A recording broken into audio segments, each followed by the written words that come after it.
Ready? Start. Sir, this bill was introduced in the House by the then Labour Minister Sri K.V. Raghunath Reddy. I was also present at that time in the House. After a period of 9 long years, this bill has now come from the cold storage. It shows how powerful the plantation lobby in the country is. Even though after so much of time this bill has now been brought, I support this bill. In the name of a more comprehensive measure, I do not agree that this bill should be postponed or that it should be again referred to a joint committee. Some such proposal was there. I do not agree to that, though it is not adequate and some improvement from the point of view of workers is needed. I do not agree that we should postpone passing it. For example, it has been suggested that the average limit should be brought down to 5 hectares to cover more plantations. In the south, especially in Kerala, Karnataka, and other southern states, many plantations are not covered by this bill. I would request the minister to carefully examine this thing. In North India and some other places, tea plantation is on a large scale, but in the case of rubber, cardamom and coffee, it is 5 hectares. This is on the high side.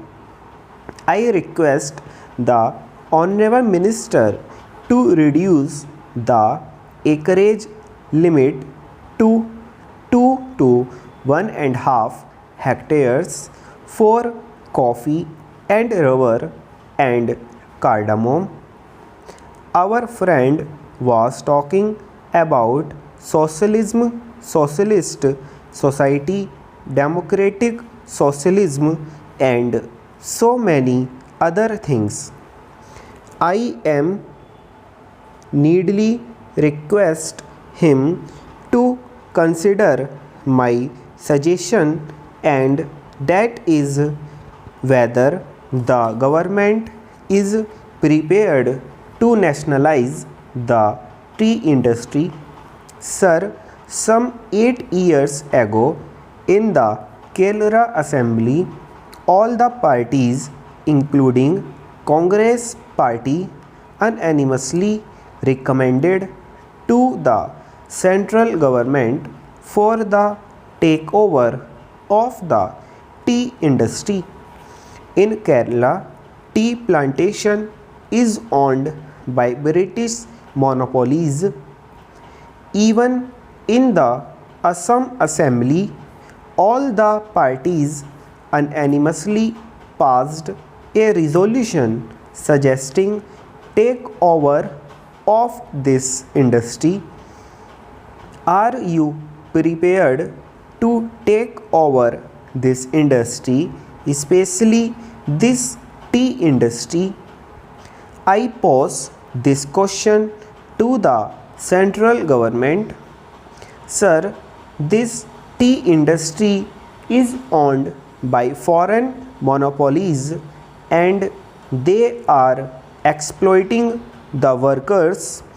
The situation in the tea industry is deteriorating. You are prepared to nationalize it when you talk of socialism. Unless this is nationalized, you cannot meet the demands of the workers. Sir, how unfortunate for this country, predominantly agricultural, that the meaning of plantations in this will has been stretched to include coconut gardens, apple, pineapple, cashew nut, and banana plantation farms. I am glad that wisdom has dawned on the government not to accept these recommendations of the committee. If I were an anarchist or a member who wished ill of this government, I would have pleaded with the government to stretch the meaning of plantations to cover all agricultural lands in the country and attract the provisions of this will.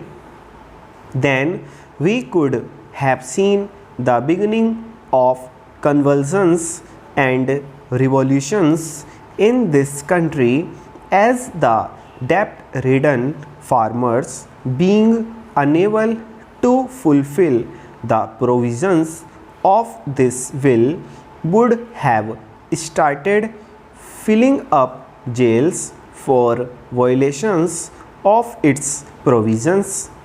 Sir, I would take this opportunity to appeal to the Prime Minister to treat agriculture as an industry and treat agriculturists like the urban citizens and treat the farm holdings in the same way as they treat the factories and industries.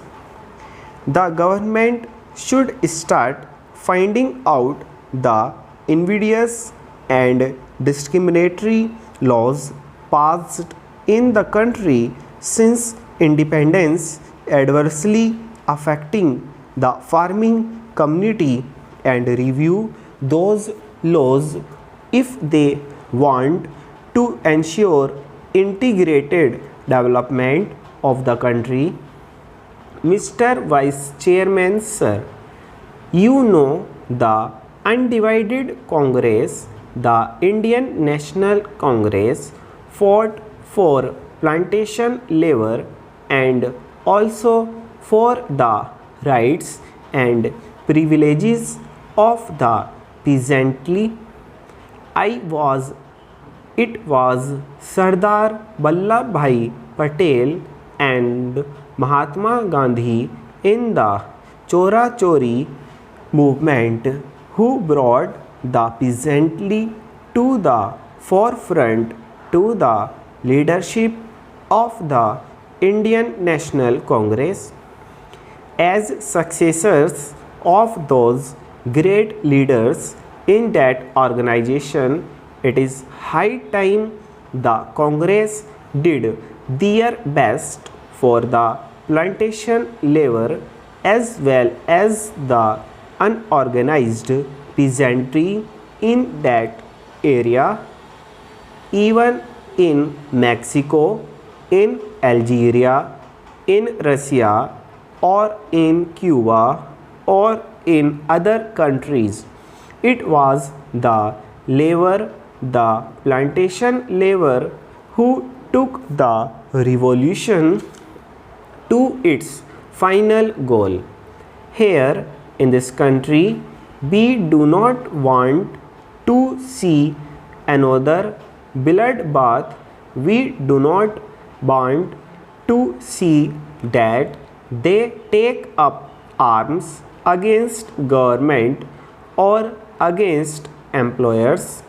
As pupils, representatives, and as government of the people, we must do our best to solve their problems, whatever their grievances are, whatever their difficulties are, instead of allowing anybody to take advantage of their poverty and their difficulties. I know what goes on with plantation labor. I can give instances of different plantations. I come from West Bengal, where tea plantation is a very big factor, and I know how plantation labor are still being exploited. Housing facility near the plantations is a must for them under the Act. Stop.